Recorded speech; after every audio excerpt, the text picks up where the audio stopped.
Vamos então continuar a nossa aventura com o nosso querido São Paulo. E eu pensava, eu comentei com vocês o livro, né? A biografia de São Paulo, espetacular, assim, recomendo para todos, né? O autor se aprofundou longamente nos costumes, na geografia, como fala de tempo... eu digo, em todos os detalhes que foram necessários para 30 anos para... Então, é um livro que nos enriquece, dilata tanto o nosso coração, nos dá um entendimento cada vez mais profundo da palavra de Deus, né? Porque nos coloca na cena. É incrível essa capacidade que alguns autores têm, né? De te levar ali para aquilo que estava acontecendo. E isso, assim, faz um bem para a nossa alma. Então, quem tem que agradecer de estar aqui sou eu. Paulo de Tarso, mas é o... o meu é um... Tem vários, né?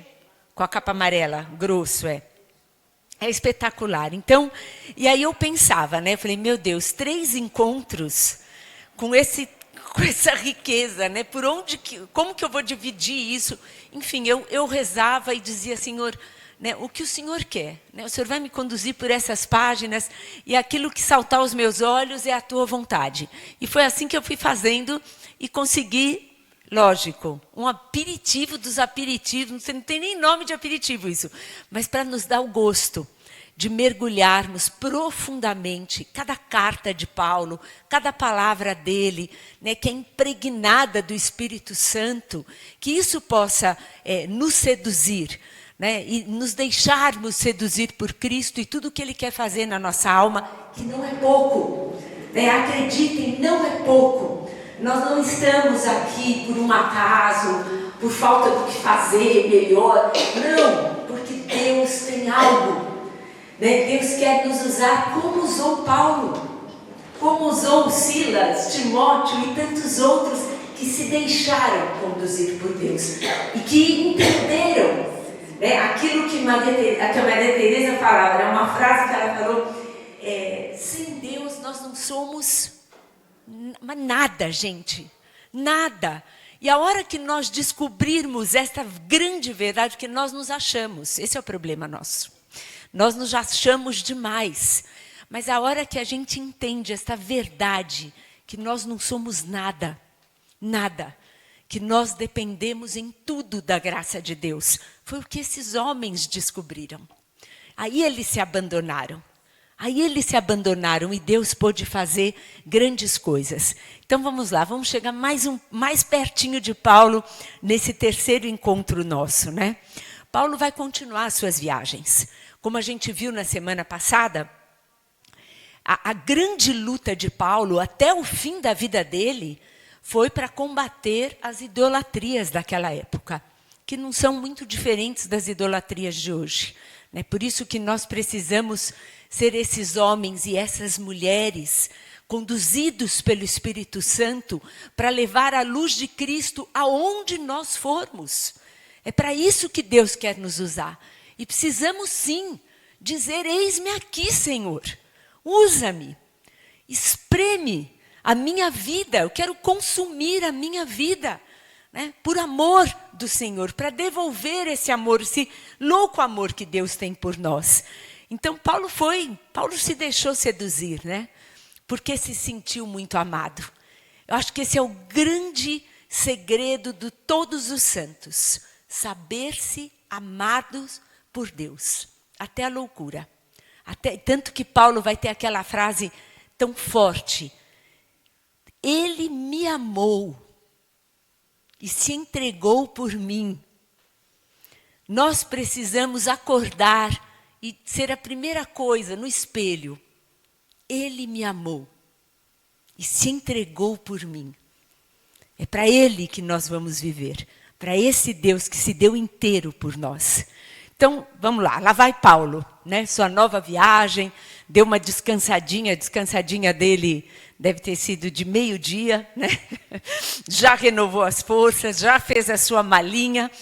E dessa vez, quem vai ser o escolhido para acompanhar Paulo? Quem que arrisca? Qual vai ser o companheiro de Paulo? Vão se somando. Então, lembra que nós tivemos um problema. Na última viagem de Paulo, Barnabé quis levar quem mesmo? Seu sobrinho. Quem era o sobrinho de Barnabé? Nada mais, nada menos que Marcos, que era um adolescente, jovenzinho. E que Paulo, durante o caminho, um caminho nada fácil, ia deixando ele meio apavorado, contando todas as superstições, os demônios de mão de fogo que andavam por aquelas estradas. Para Marcos foi muito e ele pediu para sair, literalmente, né? E então, quando começaram os preparativos para a segunda viagem, Barnabé já se animou e falou para Paulo, dessa vez Marcos quer ir conosco.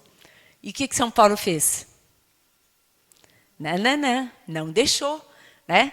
Então, Barnabé pegou o seu sobrinho, foram para um lado e Paulo precisou achar um novo companheiro de viagem. E dessa vez foi Silas. Silas vai ser o companheiro de Paulo. Silas também conhecido por Silvano, também é outro nome que nós vamos ver, e é o mesmo, é Silas, né? E todos que se aproximavam de Paulo eram como que atraídos por um campo de força. Paulo contagiava com o fervor dele, com o zelo pelas coisas de Deus. Então a pessoa se sentia assim impulsionada a fazer aquilo que Paulo queria, ir pelos caminhos mais perigosos. E a mesma coisa aconteceu com Silas. Então qual que era a bagagem deles? A pobreza. Né? Não tinham nada, mas eles eram revestidos com a armadura do Espírito Santo. E por isso, vamos abrir a nossa Bíblia, 2 de Coríntios 11. Que nós vamos ver como eram essas viagens. 2 de Coríntios 11, de 26 e 27. Página 1490 da Ave Maria. Todo mundo achou? Quem não tem Bíblia, a pessoa do lado tem, lê junto. Dá uma olhadinha na Bíblia do lado e vamos ler. E quem não tem, providenciar uma Bíblia urgente, né? Então vamos lá, vamos ler juntos? 1490. 2 de Coríntios 11, de 26, versículos 26 e 27. Podemos? Então vamos lá. Viagem sem conta, exposto a perigos nos rios, perigos de salteadores, perigos da parte dos meus concidadãos, perigo da parte dos pagãos, perigos na cidade, perigos no deserto, perigos no mar, perigo entre falsos irmãos, trabalhos e fadigas, repetidas vigílias, com fome e sede, frequentes jejuns, frio e nudez. Esse era vocês que agora fizeram viagem e tinham um itinerário, né, de viagem, esse era o de Paulo. Era fácil acompanhar São Paulo, né? Então vocês imaginem o poder do Espírito Santo atuando nele, que nada disso para ele importava. A vida de São Paulo era anunciar, ai de mim se não evangelizar. Essa era a meta de vida de São Paulo, né? E nesta viagem eles vão encontrar Timóteo. Vocês lembram que Timóteo, ele foi uma das testemunhas de quando Paulo foi lapidado, que foi dado como morto.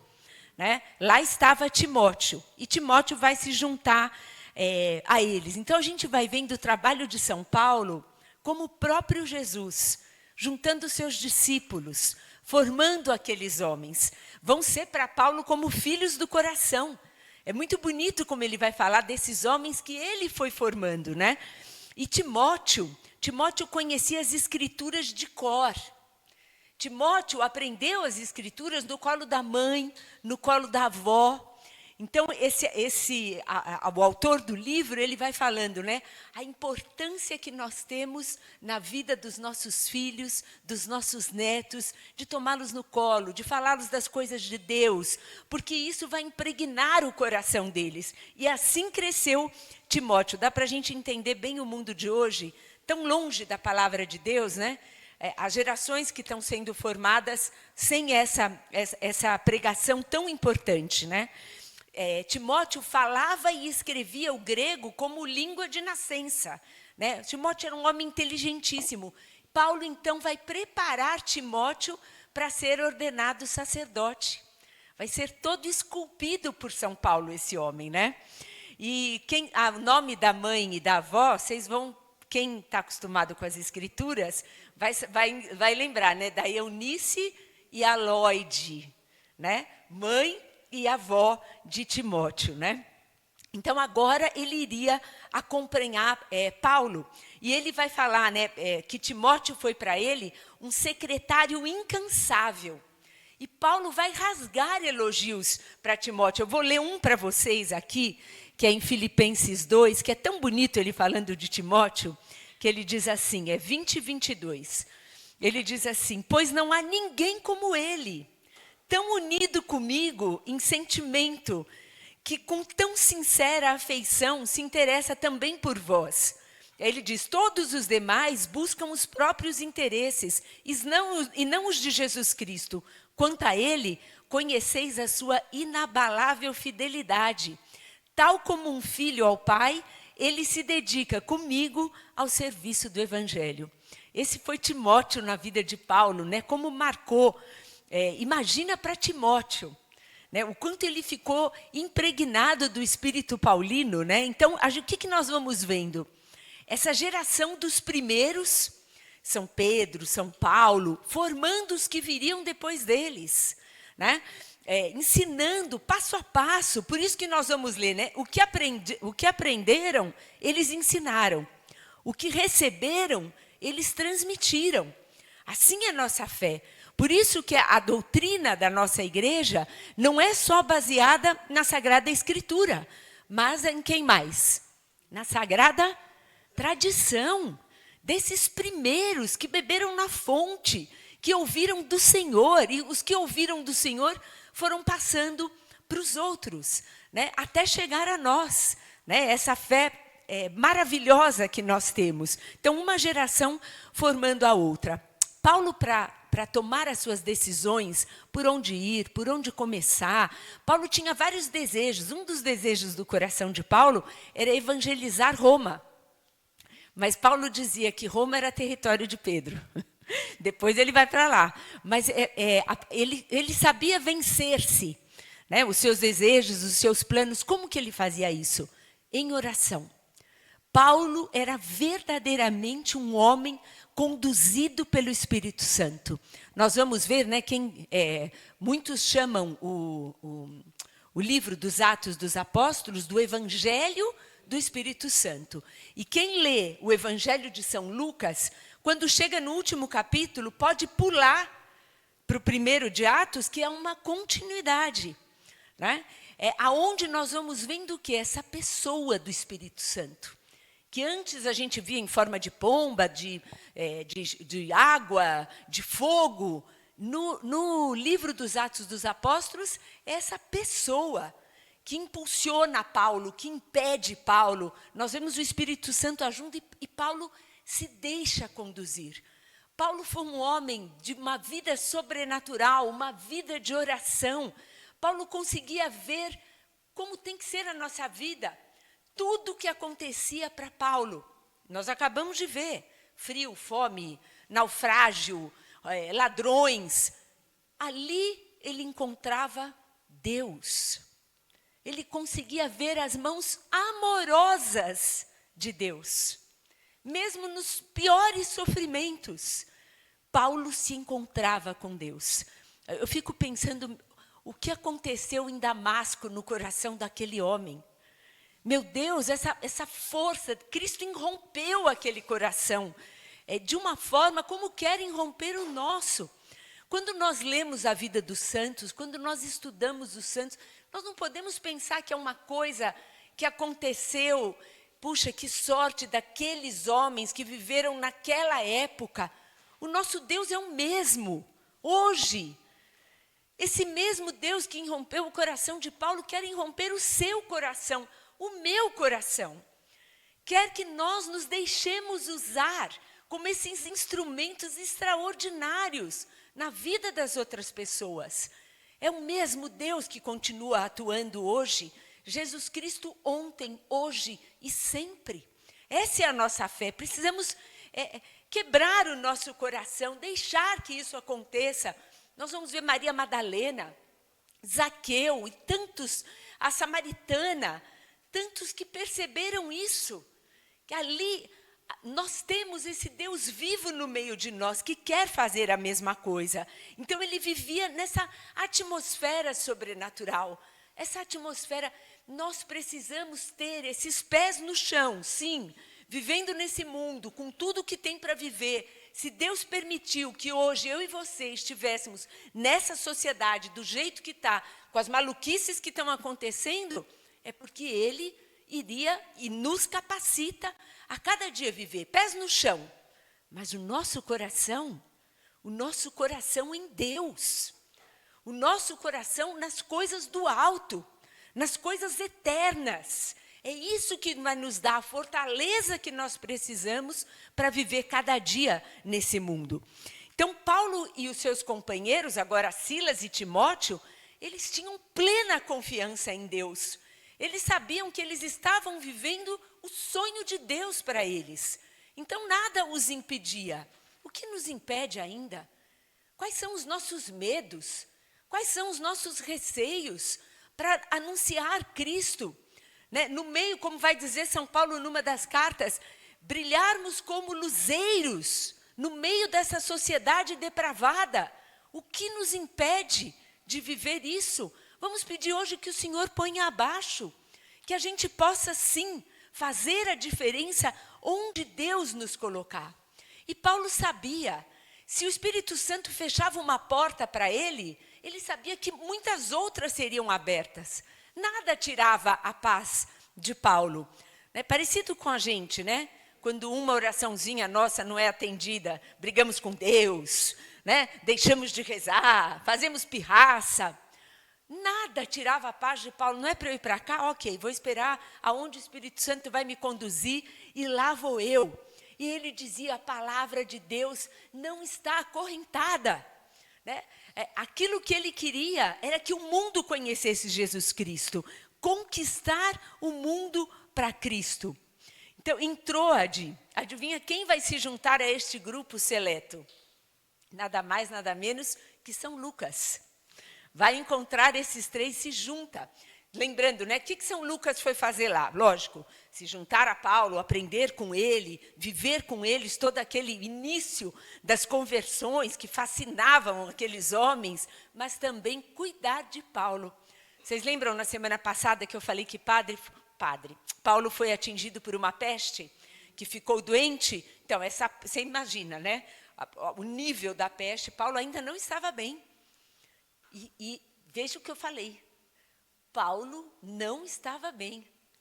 E isso não o impediu de fazer a sua malinha e continuar o seu trabalho. Nada detinha esse homem, né? Tanto São Lucas, quem aqui já assistiu Paulo Apóstolo? Pô, gente, assim, imperdível, imperdível. A última cena é quase uma parada cardíaca. Meu Deus do céu, mas vocês precisam assistir. Isso está nessas plataformas de filme Paulo Apóstolo. Assistam hoje à noite, que vai estar tudo fresco e vocês vão se lembrar. E Paulo vai falar, só Lucas não me abandonou quando ele está na sua última prisão. Né? Lucas vai ser mais um companheiro fiel de São Paulo. E aí eles todos, essa gangue de Deus, vai pisar pela primeira vez em solo europeu. Lá vão eles para Macedônia, né, em Filipos, para ser mais preciso. Né? E eles, então, já chegam pegando fogo naquele mesmo esquema de Paulo, onde fica a comunidade judaica, arrumar uma casa onde ele possa trabalhar. Aquela casa hospeda os seus trabalhadores, e Paulo então vai ficar, e lá vão eles procurar aonde eles vão falar, onde tem uma aglomeração, né, onde as pessoas costumam se reunir, e Paulo ia. E desta vez, para a surpresa de Paulo e seus amigos, eles vão dar de cara com uma assembleia feminina. Eram mulheres terminando a oração da tarde, né? E quem vai estar no grupo dessas mulheres, esse grupo vai se distinguir por uma mulher, chamada Lídia. Lídia não era de Filipos, Lídia era de Tiatira, uma outra cidade, né? Mas, ao ouvir falar de Jesus, pela boca de São Paulo, logo ela reconheceu o caminho, a verdade e a vida. Lídia, a palavra de Deus fala, né? O Senhor abriu-lhe o coração para entender o que Paulo falava. Precisamos pedir isso para Deus, né? Quando formos ler a palavra de Deus, o evangelho do dia, a primeira leitura, Senhor, abre o meu coração. Como o Senhor abriu de Lídia? Eu quero na mesma medida. Como o Senhor alcançou aquele coração, né? E nessa mesma comunidade vão ter mais 2 mulheres. Nomes lindos, quem ainda tiver com netos para nascer, anotem. Para dar de... Uma era Evódia e a outra era Sintique. Mas só para a gente ver como eram gente como a gente, essas 2 vão se pegar. Né? Vai ter uma confusão, que talvez... Quem é que vai ajudar o padre? Sou eu, não é você, sou eu, é você, brigaram. Então, São Paulo vai ter uma carta, onde ele vai escrever para elas. Sabe qual é o conselho que ele dá para essas 2 mulheres e para cada uma de nós hoje? Tendes em vós os mesmos sentimentos de Cristo. É assim que ele vai chamar a atenção daquela mulher, daquelas 2 que estavam brigando. Tendes os mesmos sentimentos de Cristo. Lá em Filipenses 4:2, para quem quiser ler, né? Então, Lídia vai conduzir ao batismo, não só ela, todos de sua casa. Todos de sua casa. E quando ela percebe as maravilhas que Deus tinha para ela, para a família dela, ela já pega aqueles homens que estão em viagem e fala, ninguém vai embora. Todos vocês vão ficar comigo aqui na minha casa. Faço questão. Não é a nossa cara isso? Né? De querer que as pessoas fiquem conosco, não querer que vá embora. E aí São Lucas vai escrever isso de uma forma engraçada, assim, meio cômica. Forçou-nos a isso, ele vai colocar, né? Em Atos dos Apóstolos. E ela forçou-nos a isso. E lá ficaram eles. Né? Então, a gente vai vendo o quê? De forma, como que a palavra de Deus foi entrando na Europa? De forma calma, discreta, através destas mulheres. Isso não vai passar despercebido para São Paulo. Ele vai reconhecer a importância das mulheres na obra de evangelização. Aí estamos nós. Né? E ele vai fazer inúmeros elogios. Né? Ele vai falar da mãe de Rufo, que ele fala que ele tem a mãe de Rufo como mãe dele. Né? Depois Cloé em Corinto, Febe em Cêncreas, Priscila, aquela de Áquila, que também vai hospedá-lo, vai saudar a esposa de Filemon, vai falar das viúvas, né? Vai elogiar a fé das viúvas, lá na 1 de Timóteo, viúvas, 5, de 3 a 16, um longo elogio. Né? Então, nós vamos vendo esses homens indo, o que eles olhavam? Nem sempre eles conseguiam essas cadeiras de privilégio nas sinagogas, né, para poder falar de Deus. Quando eles viam que as coisas estavam ficando meio feias, eles se dispersavam de 2 em 2, seguindo aquilo que Jesus tinha dito, mas eles continuavam anunciando nas praças, em frente às casas, aonde eles conseguiam, lá estavam os 2. Só que, como sempre, aonde que esses 2 vão parar, Paulo e Silas? Na prisão. Na prisão, vão ser presos. E olha, é uma das cenas que eu me detive nesse livro, porque vão contar que primeiro eles vão ser flagelados até empapar a roupa de sangue. Foi nesse nível a flagelação que os 2 sofreram. E aí foram acorrentados na prisão, pés e mãos. E aí, esse autor conta que quando Lucas escreve isso, os primeiros escritos de Lucas contando essa cena, muitos críticos falaram assim, pelo amor de Deus, Lucas escreve uma forma de falar de uns milagres muito extraordinários, então um terremoto, então rompeu as cadeias. E aí esse estudioso, ele vai buscar como eram essas cadeias, como elas eram feitas, os ferrolhos das portas, né? Como que funcionavam. E outra, como era não é geografia da região, o que costumava acontecer naquela região. Porque a palavra de Deus vai nos falar que quando chegou no meio da noite, todos na prisão, o que a gente imagina ouvir na prisão? Os gritos de blasfêmia, né? De raiva, de fome, porque eles não comiam, coisas horrorosas. Mas que naquela noite, perto da meia-noite, se ouviu um cântico de louvor, maravilhoso, né? Agradecendo, um cântico de louvor. E coisa que nunca se tinha ouvido na história, eram aqueles 2 homens, Paulo e Silas, ensanguentados, presos, pés e mãos, louvando a Deus, louvando e agradecendo. E esse historiador foi buscar, por que isso? Por que meia-noite eles começarem a cantar para Deus? E que existia uma tradição dos primeiros cristãos, olha que coisa mais linda. Meia-noite, toda a criação se recolhe para um momento de louvor ao Senhor.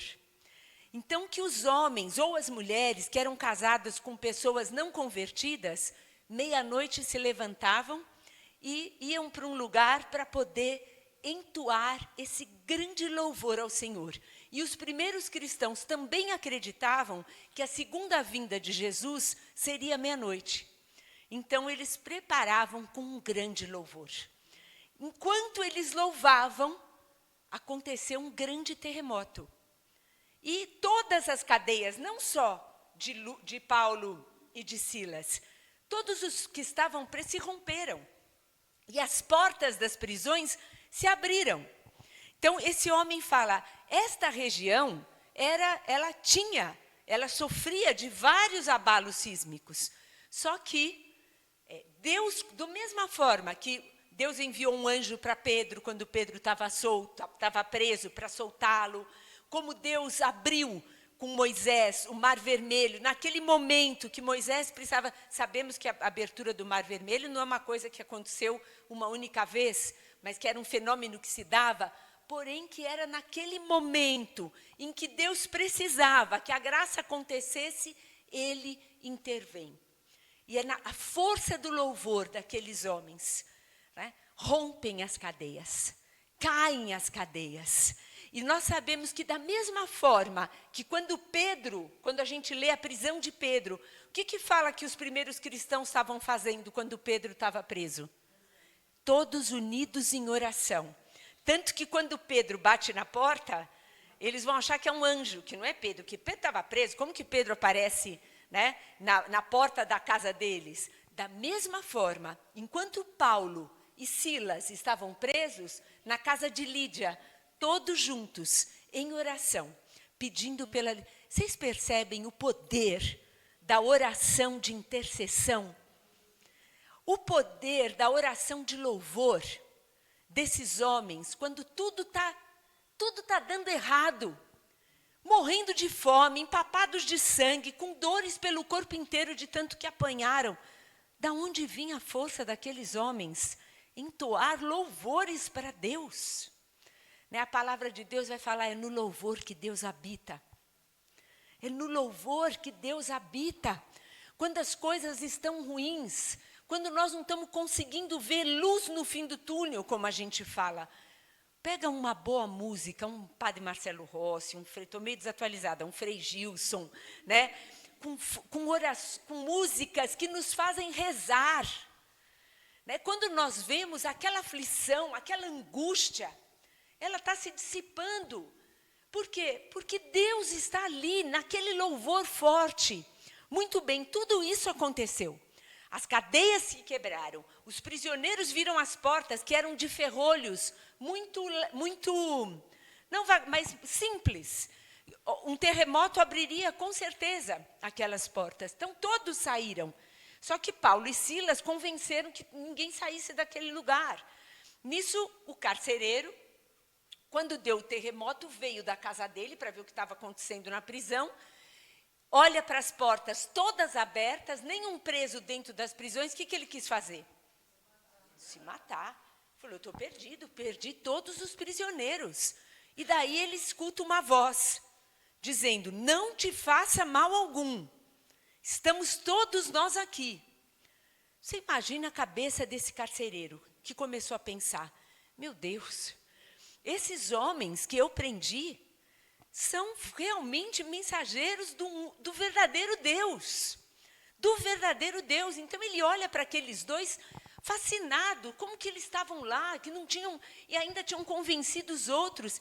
Então ele vai olhar para Paulo e para Silas e vai dizer, o que eu preciso fazer para ser salvo? O que eu preciso fazer?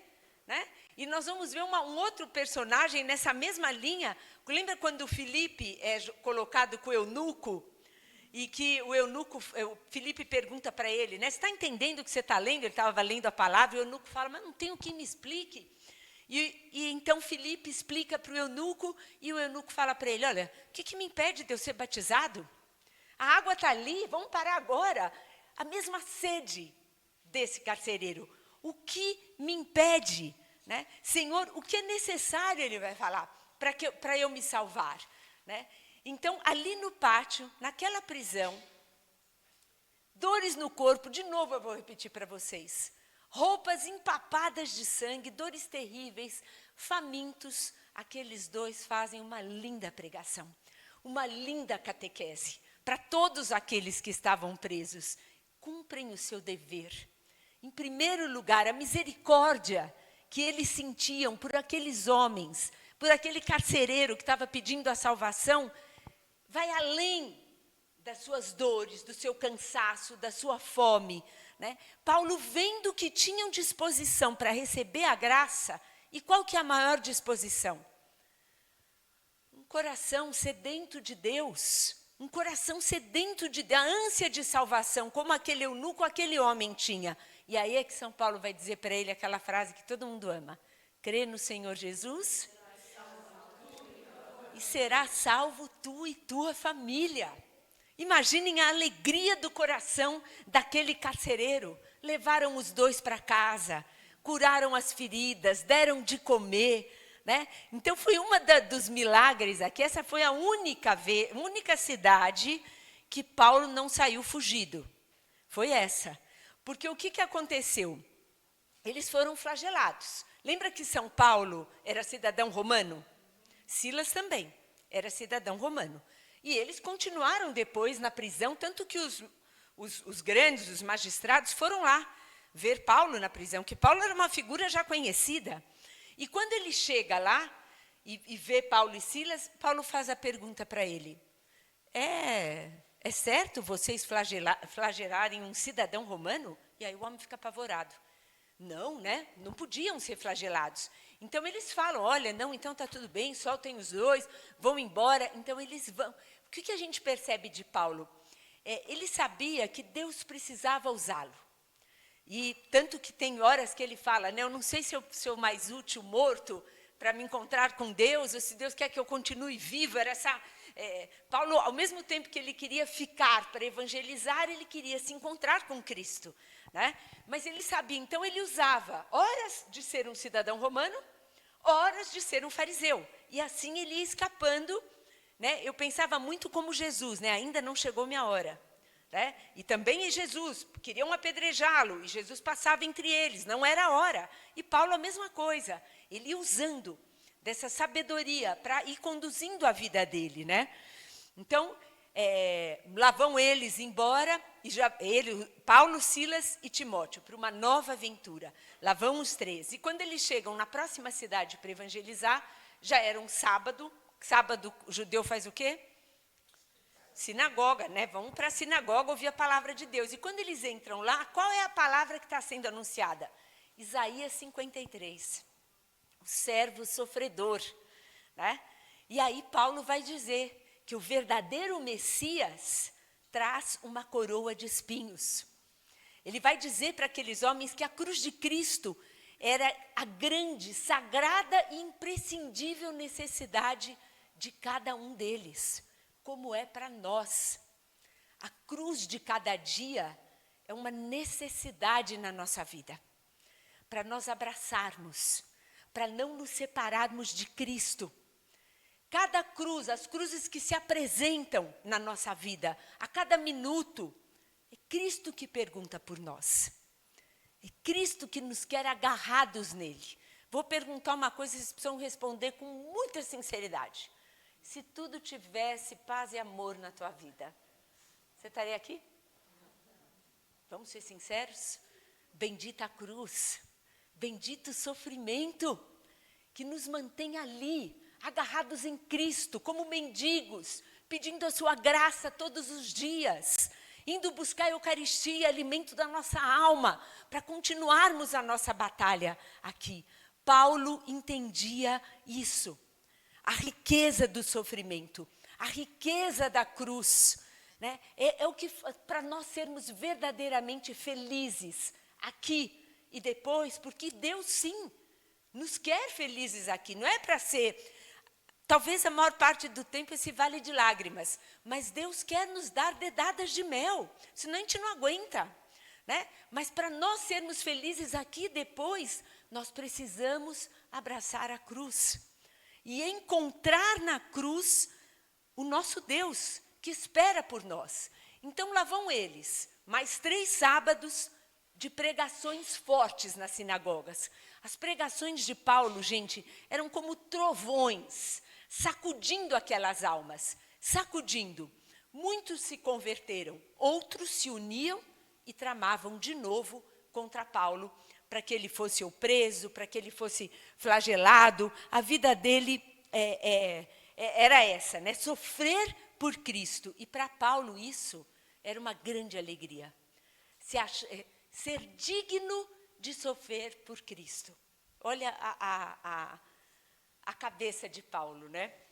Então, Paulo dizia assim, ele ansiava evangelizar, ele dizia, eu preciso encontrar 3 disposições nas pessoas. Vamos ver se nós temos essas disposições. Primeiro, um bom conhecimento da palavra de Deus. Era a primeira coisa.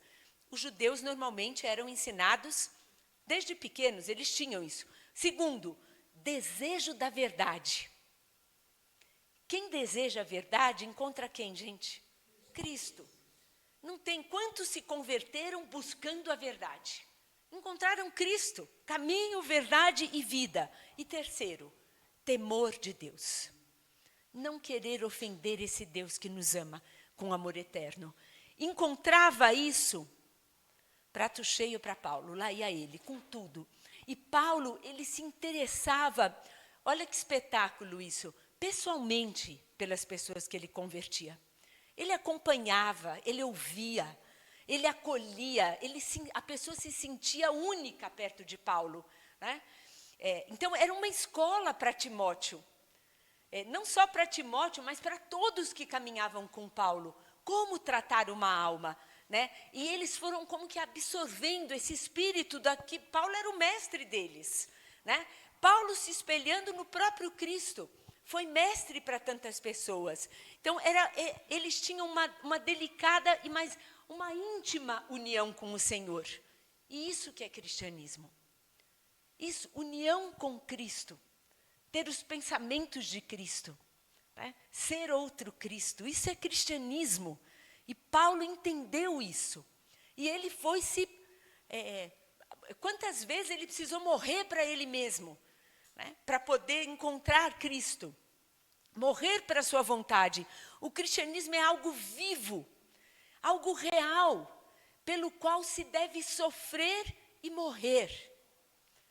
Isso, o cristianismo para nós, o nosso Deus, que deu a vida por nós, nós precisamos estar dispostos. Todos os primeiros cristãos, era como que uma condição, eles já sabiam.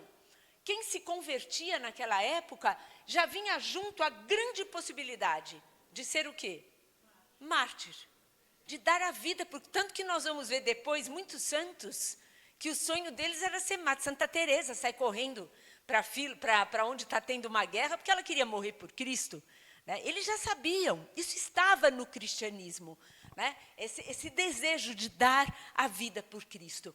Então, Paulo se interessava sim, cuidava daqueles um por um dos convertidos, o quanto ele podia, mas ele nunca deixou de colocar aquelas pessoas com os pés no chão. Esta é a vontade de Deus, a vossa santificação. A vossa santificação.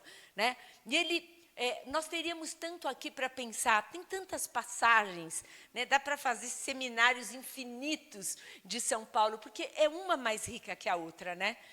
As viagens, as aventuras, as conversões, as brigas que Paulo travava, como as pessoas o acolhiam, e depois a luta que ele teve para manter aquelas comunidades que ele criou. Paulo foi criando igrejas. Por onde ele passava, nasciam as igrejas de Cristo. Ele precisava cuidar. Então, as cartas que ele escreve são para acompanhar aquelas comunidades. E, além disso, ele enviava quem? Esses homens que eles iam formando. Timóteo, vai lá, aquele lá estão querendo já adorar outros deuses, corre para aquela cidade. Né? Esse interesse por todos, esse cuidado para que as coisas de Cristo não se perdessem. Então, a fama de Paulo precedia. Né? Todos conheciam o Paulo de Tarso, né? E, muito bem, Paulo volta para Jerusalém, depois de um ano viajando, e chega em Jerusalém na festa de Pentecostes. Só que ele vai encontrar uma outra Jerusalém de quando ele tinha saído. Já muitos cristãos, né? Uma vida da igreja ativa em Jerusalém, mas também muitas perseguições. Muitas perseguições, né? Paulo vai se sentir, e ele dizia isso, né? Estou crucificado com Cristo. Né? Acho que a Sônia leu essa passagem, né? Já não sou eu que vivo, né? É Cristo que vive em mim.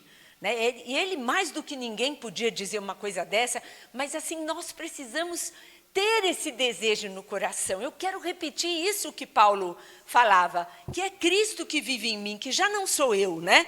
Então, um grande ódio também cercava Paulo em Jerusalém. Vai sofrer prisões, né? Mas mesmo preso, nós vamos ver as cartas que Paulo escreveu na prisão. Mesmo preso, sofrendo por Cristo, não deixava de se interessar por todo mundo. Ele lança um olhar, eu fico pensando, Paulo na sua última prisão. Parando para pensar nas suas viagens, em tudo que fez, nas comunidades em que ele foi formando. Né? Já está mais velho, né? Já foi a pele dele, o corpo dele, já tem todas as marcas que ele tanto se gloriava, dizia que eram as chagas de Cristo no corpo dele, e Paulo vai ser sentenciado à morte. A sua alma já reflete o crucificado. Ali a gente já consegue ver. E a morte vai ser o último inimigo que ele vai precisar derrotar. Então, toda a vida dele dirigida para Cristo. E a decapitação, né? Paulo vai ser decapitado fora de Roma. Extramuros, né? E conta uma lenda, que quando Paulo estava no caminho para ser decapitado, uma cega passou pelo caminho e lhe ofereceu um lenço para que ele cobrisse o rosto dele na hora da decapitação. Paulo aceita, toca no lenço e devolve para a cega. E que quando aquela cega toma o lenço novamente, ela recobra a visão. Paulo ainda faz um último milagre a caminho da morte. Paulo reza, sua cabeça tomba e a sua boca se fecha para sempre. Em poucos minutos, Paulo se encontraria com seu grande amor. Né? Ele estaria com aquele que ele deu a vida. Então, esse é São Paulo, que vai dizer, eu vivo na fé do Filho de Deus, que me amou e se entregou por mim. Tudo posso naquele que me fortalece. Paulo vai dizer isso quando ele fala, eu sei viver na riqueza, sei viver na pobreza, né? Aprendi com Cristo. E aí, ele, tudo posso, nós tudo podemos naquele que nos fortalece. O que Paulo viveu, Cristo pede que nós também queiramos experimentar esse poder do Espírito Santo na nossa vida, nos conduzindo como conduziu São Paulo. Não se contentem com menos. Peçam isso na oração. Senhor, eu quero ser outro Paulo no meio do mundo. Não é falar eu, é Deus que nos capacita. Nós não somos nada, nada, mas Deus faz tudo em nós. Que desejem isso, rezem por isso. Quando o Espírito Santo, quando o próprio Deus encontra na nossa alma esse firme desejo, esta reta intenção de servi-lo, preparem-se. A vida de vocês nunca mais vai ser a mesma. Bem-vindos a esta grande aventura de dar a nossa vida pelo nosso Deus. Amém? Eu e minha casa servirei